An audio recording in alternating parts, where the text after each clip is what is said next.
Honorable Kennedy Agyapong himself, people's lives are under threat because of this government. Yeni abre. It's a question that you can. The minority leader went to sit on the floor to protest for the arrest of Wontumi. At the end, what is Wontumi doing? But plea bargaining. You are supposed to build 24-hour markets. You don't need 24-hour market. Can we invest money in other areas? Structure like the Agenda 111. In some way, phone you know, Kwaba, Ibium, Emma, Jumadius, Financia, and some are a coso, oh my ganamu. Yadinina, a bread I for confusion, see our NPP, Amarukonim, Honorable Kennedy, a compare con Agyapong, and after Dr. Mahmoud Baumia Camp, Abusha, the free urban Sony, and some me, and I'm a catcher, miracles of what jet dinkomo, a some, and a day up to Jabba Burrow. Now, no, a ding come on penny John Dramani Mahama, Eguso boy to Masada or my Ghana. Ever fat and Tumapa at the Efra, and I'm so ama NPP ako ding komo afa Bernard and Kubu Siako Chama communication ho and what you know. I go on semble aba quick one.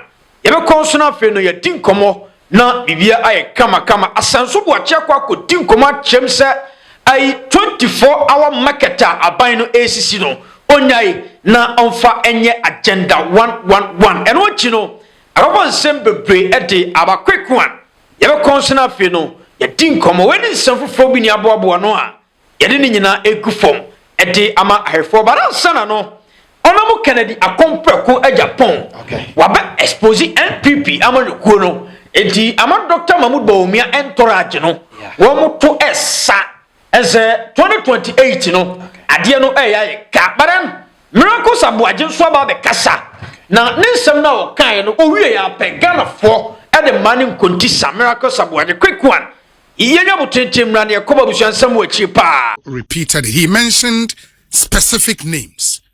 Do you think, sir, in the interest of party unity, those specific names you should maybe render an unqualified apology to him, and then you can move on as a party? Or if they say they won't do, are they the party? Those individuals, some of them are MPP. You have personal issues with people, personal problem. You feel that some individuals have personally hurt you. Are they MPP? Obi me to way, me kwam na me MPP. Into can say some miracles. Antonio Mama Mia, MPP. Oh, what are you doing? That is not how we run a political party. It is a corner winning flag bearer. And Nanka Dr. Mahmoud Baumia, say, Open Cabenide. Aden Obi. It is sort of a flag bearer. And Dr. Mahmoud Baumia, and Cabenide. Obi, okay, Bansidada. Okay, Honorable J.H. Mesa. Yeah. On one conta President Kofo. 1 year campaign in Tiano. Uncle Jina campaign, I think I said President Kofo, Eya Bansidada, or you know, just Wayento. President Kofo, we need privacy. What's a year? Said that GH Mesa and the number, the air completely, air cancel. You don't threaten the new patriotic party. You don't. There is no justification for it. If you want something to be done, you don't threaten the party to have it done. Obviously, so by 23 years in the party, no party no credit saying. Asempa FM. Obi party no edit saying. So what you say? It's young crying, yes, sir. It's Mona Mote party, Nana more party no fitting. If you do this, you are putting all of us our lives at risk. We wake up in the morning and labor for this party. Koshe, Facebook na ko Twitter la koshe. Obi, me wo constituency. The chef and your branch here call up and down. Ye Jumama party we. Na nipa baako. Nipa baako because we say nipa mienu ana miense bi. O ma ye bibia ma na ye oyenti. O to party ni na actually. Now also be justify. When our lives are at risk, people's future at risk. Omo muti opa obi bi radio CCA na my MPP for etie won kasa na obete ya omudi. For the past 6 months, this party has been on course. After the discussing. When was the last time you discussing MPP say? Now they take beer, you be discussing MPP in this light, Diano. It should be coming from you. Why? You're too baby, honorable Brana Champo. So Lucy, what is our KBC? Only concern. Now to Obia quite let you know Lucy, yes, here. You bet me from my room. Dr. Mahmoud Baumia lost a national elections. Have you heard him do this to the country? Now Dr. Baumia Obi Wadaroma, Dr. Baumia, Obi and Dinatem. Respectfully, Honorable Kennedy Agyapong himself, and ne supporter, on one kasa openly insulted Dr. Mahmoud Baumia, on one kasa openly on the cameras in him did Dr. Mahmoud Bawumia. What is that Dr. Bawumia say? Member of no make kasa just have a family. Why? Why? Obi, why are you holding all of us at ransom? I'm very passionate about this conversation because Obi, yeah, bro. Yeah, bre. Me no kasa fiti no pa makasa radio so mako 6. Mada me ni kum me a friend no me jana na mafa phone. I was just on Joy News. Me yes me to nkwana as a pastor friend. Me na maso abefa call. Facebook na konse, Twitter na konse. Obi, there are NPP young people. Ya pamo mwesi o majume because some NPP for. They are counting on this party to get back to power. There are young patriots. Obi, oye lejuma okumase, wa settle on in the family. Oye NPP ninti, NDC aban we buy. Your person ko wale. Obi a wa born ne ho atena se okumase. A we person akọ wale. Da ben e na oba be peska abobo ne ho afa ne ma akọ wale akọ pesku e de ma no. Obi ye dwuma wa tamale. E ho no te. Oye bibia ho. Ya person ne fi tamale e de na be se abankan.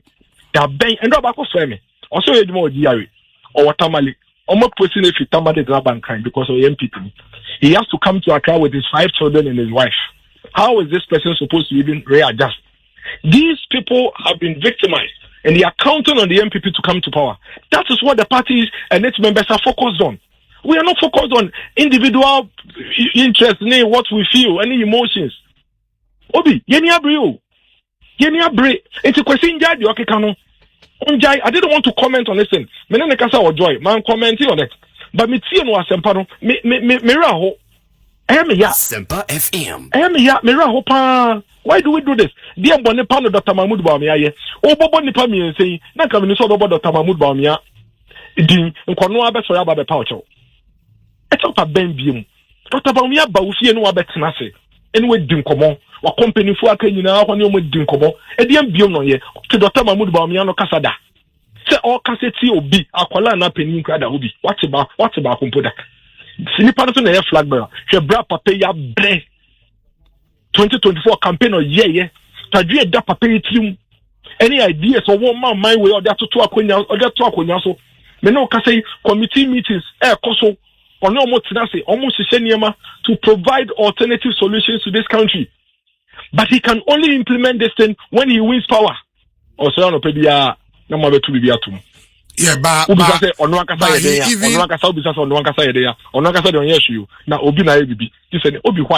but he even made the point say for the past 6 months party for mutu abayi mu leader ewie no obia ye kom kasa kramo nkasa bi na obia mpontimi nkata ide aban because mu nyina no o Yusuf phrase be atente huo etua mu nua moto ti obia kra ntimi nkasa na party na samu wo ho na aban ni ibu na oman no muntimi kra nkasa. You heard that as well. Is it true? No, and see, that is even disrespect to the teaming party people are omuye jumama NPP because obi what's your sempa? You know the news and the stories you have been discussing on Asempa. Is it the case? Say MPP, Agyapong. Is it the case? Asempa FM. Isn't the NDC and its communicators all over the place defending this government? And your interview and Ndra, and when you be discussing, and won't we be discussing the NDC government? The most expensive government in the history of this country. The most expensive government in the history of this country, and it's our my way. And on another year discussing as a an interview, no. And maybe you should remind him. So that is what we're discussing. Obviously, I have personally called on all our communicators not to comment on this thing. Ask them. It's even at their displeasure. When I gave them that gag order, some of them even disagreed with me, but I told them that is their order. I didn't even want to comment on this. But for you to even come and say MPP for Agyapong no mon kasa Obi, is that true? The millions of MPP people who have taken this government on, you are basically saying someone here. The unkwana obe kasa anka obe to my year one. It's hurtful. It's very hurtful. So me no can say any interview or quiet and raw threatening party here. And by you discussing over bloated budget for this government. Because that's what we are discussing. And can discuss Chief Justice on your buying and penny for Shibomudam Pabakuso and Kadana Kabana Yeka. So you are the one who has distracted the party right now.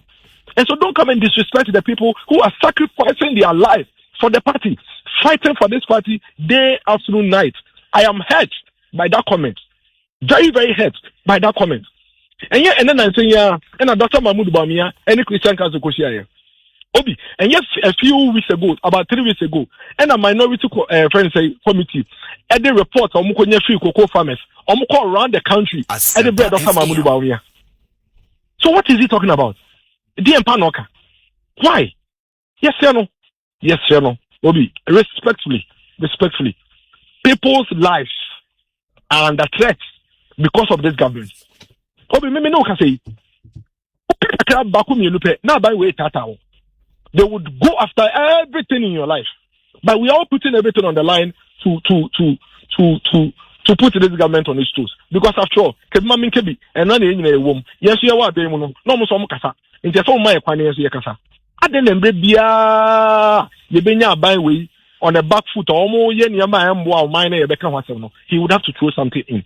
Commander, yeah, director, Miracle Sabuaje. Okay, what didn't come on? Na the echo so ewo NPP mu no onya sure say boni a NPP di emira bia twam entra wo bu twato His Excellency John Dramani Mahama so ema enunti ai owaji ani guase o man Ghana me dey san meka no because 2016 no asa ekame koye say John Mahama e di paboni ni onya sure say entra NPP twato John Mahama so nti ene wo mu tua so ka Raja, I agree with you because a whole honorable Kennedy compare ko Agyapong I defend the NPP of course but then expose NPP for no ama sia me no kase wo mo papa wo mo and some Kennedy so di tudwa ni nyina no kure Raja winim komo we baabi e free ba no bibi shade na se Honorable Kennedy everyone the personal interest and I say only the personal interest no enye ho na mehwe but the point is at this stage NPP before born no it has been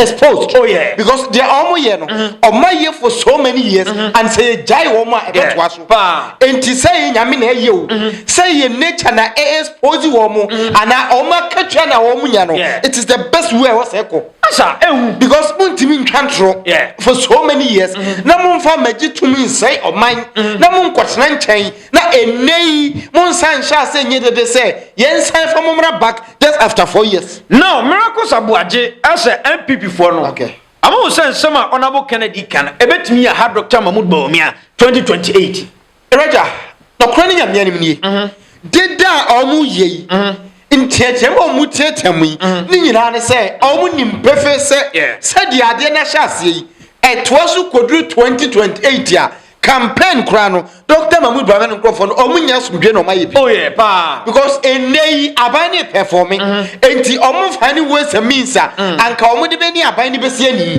ena Kennedy di insem we so enam one other side say Kennedy twosu say ya bibia di adanse say 2028 NPP campaign anomaba entie bi ai Miracle Sabuaje say kamia ko say NDC I honorable Kennedy me fan say oh yeah adwuma de ma e favor NDC okay director no kwani nya mianim ni nkomo na wodi no e your own personal opinion but metimi aka say oh ye nipa ba ko in terms of political communication wa bound bia no o jag right direction to ho na we wurawuram because nkomo a wodi o say honorable Kennedy say oh yeah adwuma against MPP oh yeah that is why NDC say o say a good time bia NPP for ebe hold the NDC accountable as a omo ban na chi a na Kennedy about the same na me pese me bisa say abai na chi na wo bo no o bo abai na chi say enei within a very short time o mine economy na gina ya wo bo abai na chi ye di watem say bi wadwe nya adwuma say madwe so enye time we and ababo abai chi no still onsia de mfrim why na adwe say ko be ko so abo abai na chi because na dwimu no a opposition party na sadie say ye bo abayachi e je set time na duru set time in real ye create something that ye mo abanachi or your examples be or see chief justice ni abani hwibom right hana me hu say papa ye from America sabo miracles no right onye correct oh yeah Chief Justice no judicial service no o ma di nkan babonte ba be kledentia ba fo boni okọ Canada e ko hwe ball no wan ko on aban trip Dabi e ni individual trip e okọ yo no ani sika enya o man sika e di se never ka say these issues no anka e ba be topic of the day na mama ba discuss that topic no this week but Kennedy na dane assemna right up so ka say any asem no say yemma ukwan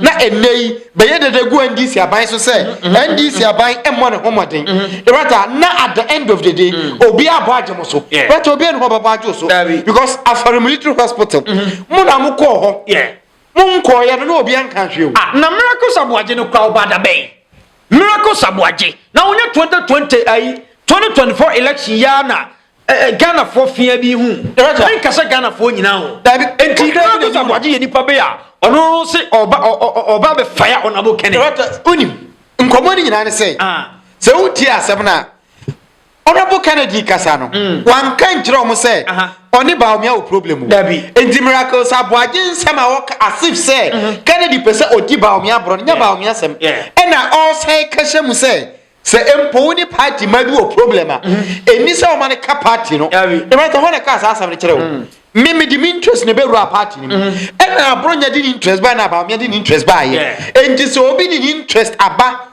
trying to put me down or no moment you party interest ho e be attack me na me kwasea de me pese me hunu no say Canada Japan na yaboa o ye kwasea because only personal interest only privacy enti sa abronya mo ni omo maka dinatem e ma political mavis mu nyina kotwere bi e dinatem a only right to say obe protecting ho adaya ba o me pemampani adi na ba o me nyenye na adwun so obedi mampani no na Canada Japan oni abusu a wo bobra enti say because obi pemampani adi enti at all cost me ma brabo a me bo a obi be di matem obi be gu manimu ase no me forget it all because say ba o me pemampani adi na ba o me adi mampani a heavy be ba for na right say empo ba o me di mampani e na Ghana beda ne heaven na say enunti obi di manim ebeye form asem it say abofra as Canada Japan right say me I will not allow in this case no Honorable Kennedy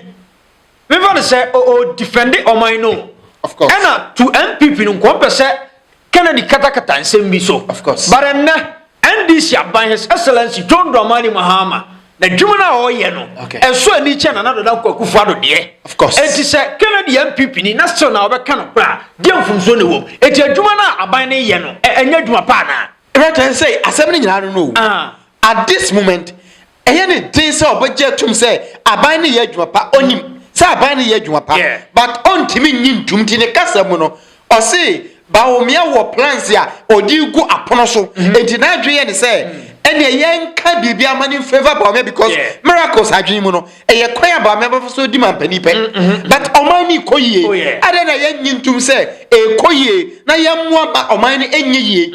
Nemo ya dream point and I say, Chinchina about me must be president. Almost set miracle say, said Honorable Kennedy and young flag bearer. Jinkobe say, Anna. Roger, so Honorable Kennedy and a really as flag bearer.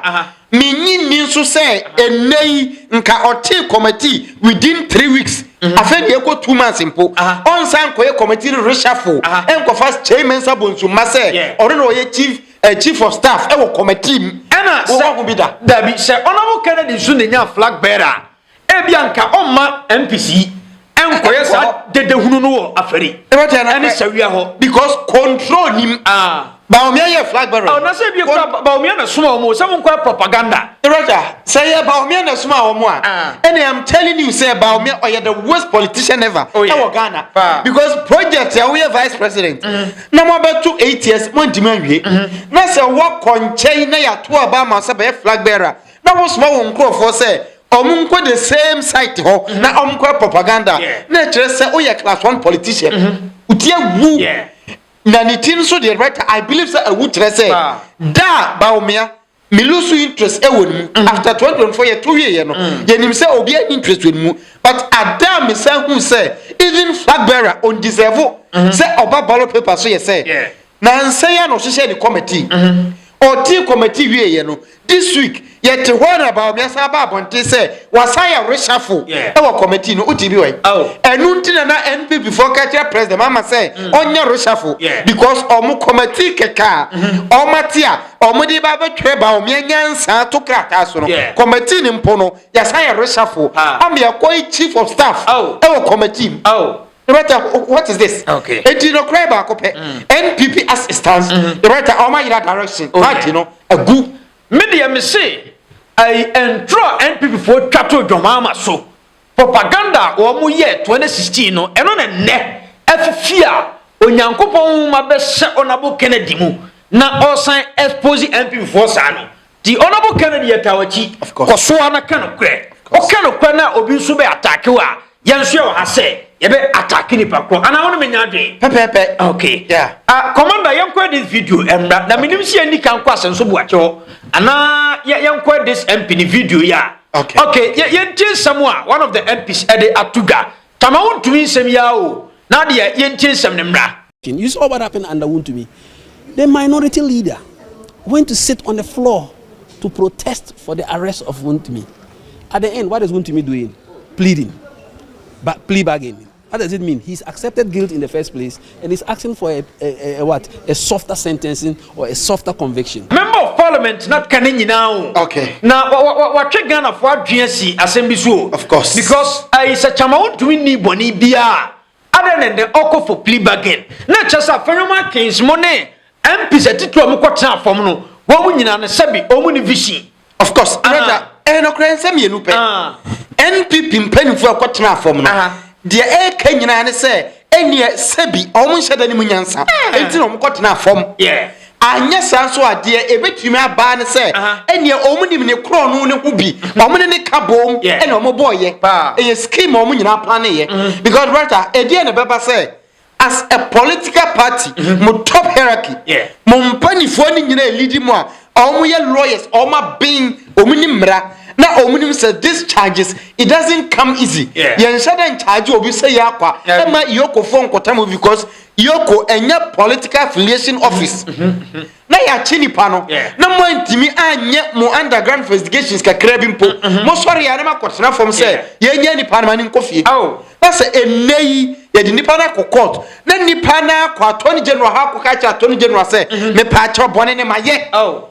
Oni me nkokot ne kwosere judge ni say me pachew momfa me born nchebe na monti me punishment ne so mame of which omo anim say ene chama ntuni ne lawyers no omo ankasa je tum say plea bargain ni omo koye ebetima ba say omo hwi a ye chama ntumi betum ne mom ye betim fie ne so ama no ebi nso ho a ye be yiri na gisika asa atwena so reta say onye bone a adenti na wo je tum say me kopachew na ya twema so kakra bi na ya de me bone aka no e de akyeme enti aha no NPP as a political party e ya kronfo no wo ye ananyansa no mo mpanifo ni e krono rata enti NPP at this stage say ye krono de a ene e ye me wonwa say ade achi a no masa betra bonten say ye mfa o man nhyɛ wo nsa da achi brim say we say no de etu ko support Chama Wontumi no e bia fenoma ken ono so abokro no bi e bia MPA abokro no we abokro no e de fi Chama Wontumi so e de ba so okay eti omo sensuesu omo de hu and e go so call round because Chama Wontumi asemi so we seeking for plea bargain Nyankopa Adman next week Abdul Hanan Tamaleni na wo ba fast talk one na yire no next week no so mo quarter sabe ye be chance ye di director enti said ye koyi NPP fon fan hye wo mutrim say Ghana fo aye wa bonten adwene ba ko pa ne nya fa wo ho say omo nye ni papa omo lidi oman because ye de oman ni hye wo mo nsa omo ba ala wo mo nkrofo ama ma hwia oman ni sika no say omo di sika ni hwia na the end of the day omo sa protect wo mo even in the absence of power no omo be sa bompaye anase abum kotodwe asre Ghana for say yenyini parliament nkofie and yempese sa de ni besi ebi asatam 30 million Ghana cedis every exim bank any interest no the right sekaye de ma genuine farmers and omo de ye adwuma right 2023-2024 aduane ho ye den no ebi e ka aduane ho nya den and say on the 10 bra ni ejeli Chama Wontumi a NPP ni bia ni ho kwan so ye demonstration ba say ejeli Chama Wontumi so metesi monten so right so omutisi monten so a and you may who say NPP for Sebi, and your chronon one or mobile. You may who say Nyansa pa, Dinyansa, or Munimbi. But what I know because say no credit on one car, a bit hard to say. Nipana Bokrono. Ye chini panasa wa ye boneno man tiase ye jitum obia nu ho a ebe ye de se prekopo be pia bonteri apai nu nua kronfo e na se munua na agia tum se wa ye bone osere ye fa bone ne nche no na ye nte na so twen so and at the end of the day say the judgment ba say ye twen na so na wo say ni panasa abegino say on tiase a but na che say adwene na utrim dabi because adwene da utirima e kom dew most of you to na omudi e kire te se coca ya chama untumi yi top money man no embassy na kom da so di coca te se de kom de me amete hayi but all pretend say oh you okay ba ko bia oba bia okodi Kevin Taylor atem say na fono sa no pa bini e rata e kom de no onam na osresre di wie petese but because of NPP omo pretend say omo you okay ai chama Wontumi so we say what say atachia say ye nyabotrema no we say ye be kan wa say NPP for fast strategy of course ai chama Wontumi case no atachia de to mu change lawyer no okay enya bibia o ai lawyer de apia kubi wo ma we say ye be jeli chama Wontumi of course enti wo ye so resign na lawyer fofra ba lawyer fofra no ba we ka chama man time okay no wa so ho a no ma to aba na wie MB for abanu to mutu ye na chama Wontumi national chama ya na tese isamu jeli chama Wontumi amu jeli opposition national chama ya rata woni bi nye se ye wo June July busumi we bibi besi June July atachia epeu ompeu ye nyina nim se eye ne plan said ye okay say obedile case but ompeu June July ope supervise ame de chama Wontumi akotum because ye din ke din komo we judge ni na ote asem no so no onim bibia dada onim se ade a ande apia kubi eyi o twere ko keke because ye busa ande apia kubi se chama Wontumi na da cases no te se exam bank de no eno so wo twe ho ana woni ni nya adwuma biem o se sa case na afi na ye be sha se adini de meni ni be ye adwuma ba de magino me ye die wi a ye kobua no eno de me nkogina mu mie mua nyansa wo mu na ne de ndi ase enshada ntwasumu iraja nti julia kan sa mom okay enshada ntwasumu enti wo be ma judge ni na da no so say okay the same lawyer una who defending nipa no on the two cases the wedding care defending woman nim amama wi asem na mi be buaka judgment no usi anu de wo twu ho afiri ne ho oni ni nante biem na mom other one ne wo different court a afina no so masha se di no enu de wo na be girama di ama no the water enu nko ye enough evidence ya judge ni be gina so ehu se eye delay tactics eni ye di nkomo wo hadada se high court ho Ghana Mranma high court judge kwan say wadi asem na dua say atachia request for more time no judge ni pa on fama no obebu asem no brief ni wi a na wabu asem no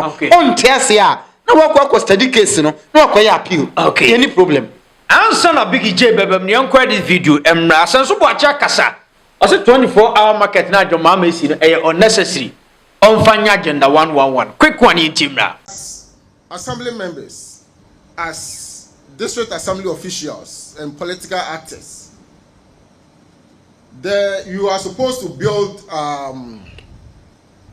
24-hour markets. But I've realized that in many cases, in many districts, they do not really need a 24-hour markets because there are existing markets already, which are being underutilized. So I was asking the health minister whether he will make a case that in situations where you don't need this 24-hour market, can we invest the money in other areas, which will certainly include the provision of healthcare infrastructure like the Agenda 111. Asanso bo atese yenye Agenda 111. Okay. Na yenya 24-hour economy, but I said yes say efo ba bi ne asanso bo achi adwuma ana unso be chem sei Roger asam na o ka no no kura ne nyame ni sam ye obi ordinary Ghanaian ne kan ya mini problem because me ne wadi nkomo we bi say 24-hour economy market no obi a with perspective but to me am te he ma dwene de important there but in rural areas no enye all that important me di me nkomo san komo no but asenso watch a all kind there I disagree are the entire me disagree ni erata all kind hospitals agenda 111 no erata yenim say aban yi ba yi health facilities aban no so oye na afọ me aban na eboa enti wo wuntimi nhye ne say eniema wukukuru say obesoa na wantimi ansoa no by force onsoa ni nyina nka ne de ho sa agenda 111 ne aban egusu a oye ne kakra ka ba minister ne say omo pese omo complete 30 and this NPP buy no almost 30 no complete ye and then this in so be 30 ke be 60 eti enei so be gina hana wo ba be complain wa bra buy na fa bia to no so a wa sha say e complete na all other health facilities are all here even in the 24-hour market ya all ba be see no emu bia health care center ishem na fe e ho ye be ma free primary health care ama amanfo akwaje ayarehwe in a primary stage na omo akofie o si ye nyaisi enkro bi oho a amanfo omo hia dabra adidwa edi agani business anaso omo de nya sika edi ahwe omo ma sika ne we eni asem no right this are certain things akokwan ho bebra eya na car te fo so a na ekun krofo okwan ho because edwani ho krofo tete kwan ho na eton niema enti say you see enough market ya obi ntina pavement ho emada bia kan kotwi mfa no so bia enti say asanso gbache susu say owo adwene bi di ma aban ni say aban ni nyai market sie no na enye priority a de me pese me kan say de bia masama me kan say aban bia betimi obi betimi abu oman de momo no o priorities na be kire say uye mampani papa ana unye mampani papa enti NPP baaye no o manfa o mo priority anya hospital sie o manfa o mo priority anya edwasie the rata NPP for priority nyina no na eye kwan ye be fo so a o mo be sa atena ban mu that was all no ma wiesika enti sa ban bia ba no say the priority ni say because 24-hour market economy you know agenda no 24-hour economy program no and we are one of the main issues I didn't about and that's so yani be seen na osusu say eno na ye game changer e be ma economy na be very stable obi ahobeto no and eno so a component of it ne one part and ye edwaya ye di hunkomu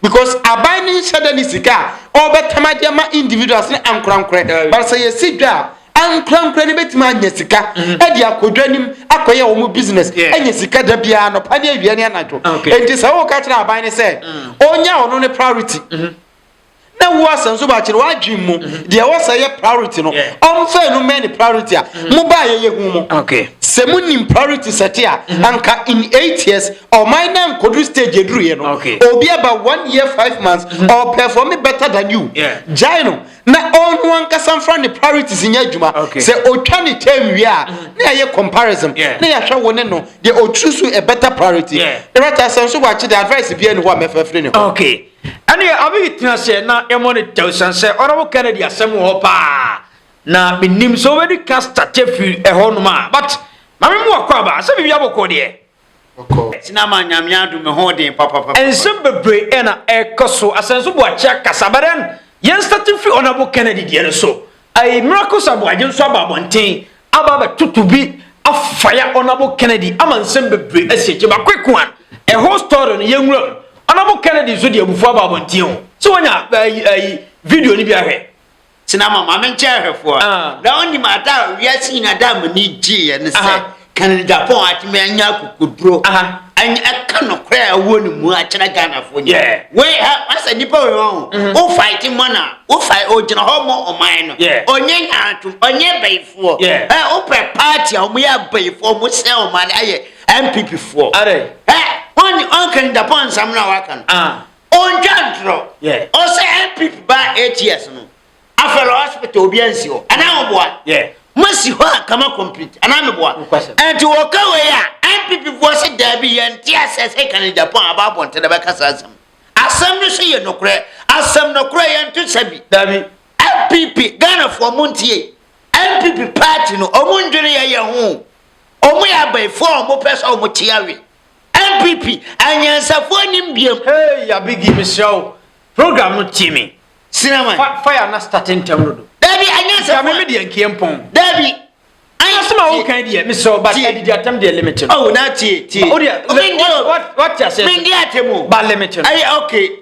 I be a chance of one to say a personal. As somewhere can in Japan, I can. I am for you now solitaire can in Japan. Now, me am the say, next year, you will know. Cinema, and you're boot for boot. Next year, you will pay. Next year, you will compare Mereno. And you're boot, Miss Andy for Mount when you campaign.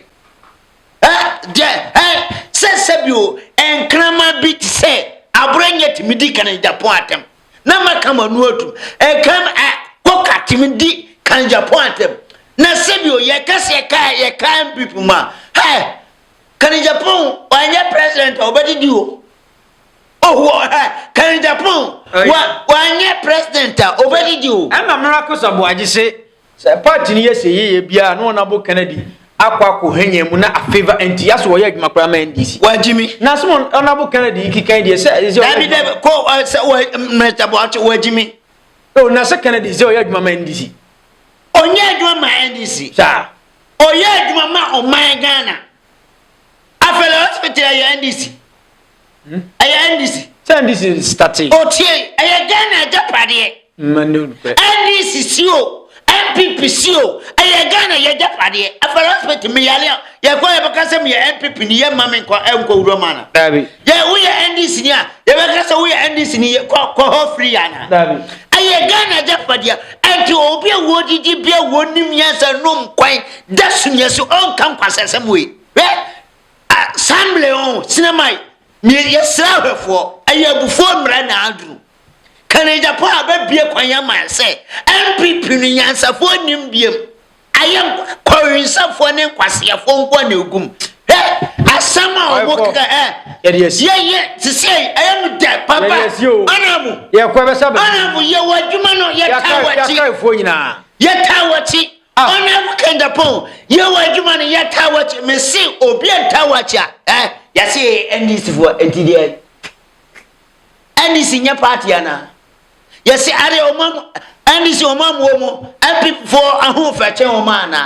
And I answer for and this and people for Pipiana, and this one. Debbie, can Japan Jerome or my Ghana? Now, I'm just say, you are Nessiano. I'm off for Tumrika free Ghana, Papa. Hey, and it's from when you're Mumbo to Momotin. Now, for never dark for Neddy. Ajana one way now, Muke. What is the papa kind? What's more, yet the mamma number of contact Namujama I admire for Moody Sika, Fianam, the show me some I no crack. Money, ya passe. Cobranit Miji contract 1 billion. No, the 50,000, no, the contract as a one year. Not the Akan or the Corey and Nam and then San was all about Tenance. Ajana one way, Moody money attack and this for some million. And for President Mahama na kumata Ghana for Mulo say Ghana your party or bow ye duma, yes, a chantro.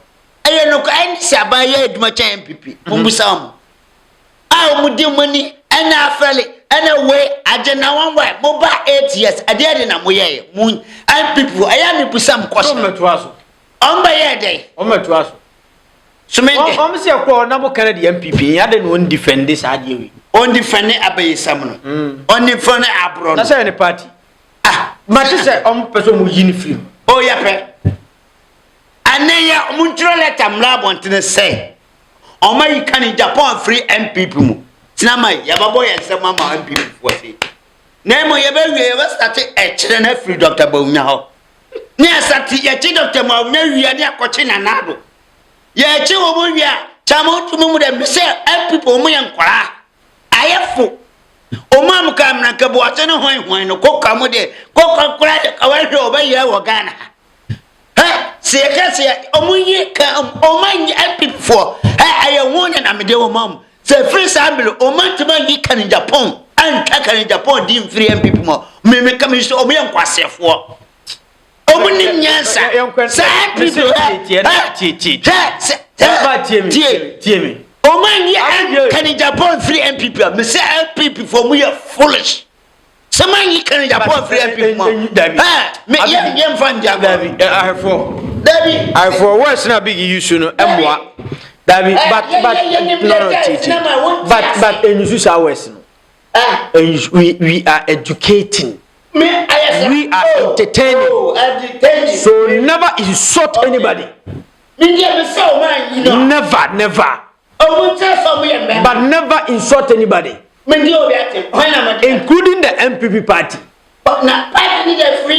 Instead of so obey the do my term straight, you know, frown to my NPP party nankasana. Shinimo and nipam and punching my friend. Young fancy. Oh, not your queer. What are young friend story? Was soon in a was soon in the photo.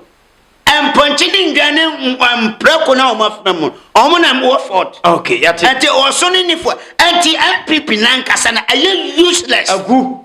A quadrant, oh, Mamma can answer for being him. Okay, a good cry. Yes, I am. You're Baba Guno. Quick one, young Quena story. So, yeah, I watch Akasa. Oh, my for no mean I have for. Oh, say, Nana Mahama Jajana on Jay. On Jay. 24 market. And people are making a big project on my Ghana. Nasa free education. I put and count. I people 2016. Omuka says we see schools. We are Kakwanya and Kangana Edman. And the Ane Omudia in a 112 hofu. Say Omuna Maya. And people say, oh, we see hospitals. We see school dying. We are Kakwanya and your Duma. What is it? Access free as a hundred. A Jew will be a wound. Time and another Maya, no mean about who go school slim. No, just school fees. Now and the disun. Yeah, Yanyagana and another say access free, no Yanyagana or Biko 52. Or see your financial school papamu. Ya dear chain, I know I shall not come for. Oh. Sanipo, I Nabucha for Piladi, I sanity, and the man can't say NPP bigger project of Muyan Gan higher SS. And your new woman partner. Me a fellow more, my fellow my leader Nanadu. Say, ye Kasa, young free and says to say NPP bigger project of Muyan Gan higher SS. As Omaniano say. Na Mahama njai 24 economy no nkwahin agena wanwan nyina ayi Mahama ne de bayo mo de bayo munya sika mo de road dress na ye ti say ye tete ho na e de banu na kana Japan bie kwanya maye ni ehwe na nim say ti say ga no the best for kana Japan ajatum ane me na so say kana Japan ane oye the best leader ye jetum ya free samla ye campaign na kana Japan. What Jetum or Pell can Japan me say, member Son South Pejano, the best leader. Near so say ye NDC the best, your bachelor. Near best NPP by ye okay. At the agenda one our Mukan, I am Mahama on rejected Ghana, Agyapong. Okay. Yes, share. Because of Kumas market Cassia Kufoba Sati and another buy one yet. As Mahama Paya was started away. Grow from grow from market. Kufo ni satio. Na nadu ba 8 years wanye. As Mahama Paya no. One for NDC asemo. Who say Ghana Japade? Oya babwa kwa yo moyeho. And the NDC there. Miji Mahama di say. Baby, what's our quite favor Ghana for piano? Obey my yamas. And the agenda one, Omoka Montum, Omona Mudo, Mutimia, Omontra, Omotimi Bieda. Okay. And to 24 economy market, no. Anona Mahama Sonia, Mahama, you are Juma, Obiasin Timin Crosso. That's in a sanity. Sanity, dear fancy, a Quebec suburb for a crown.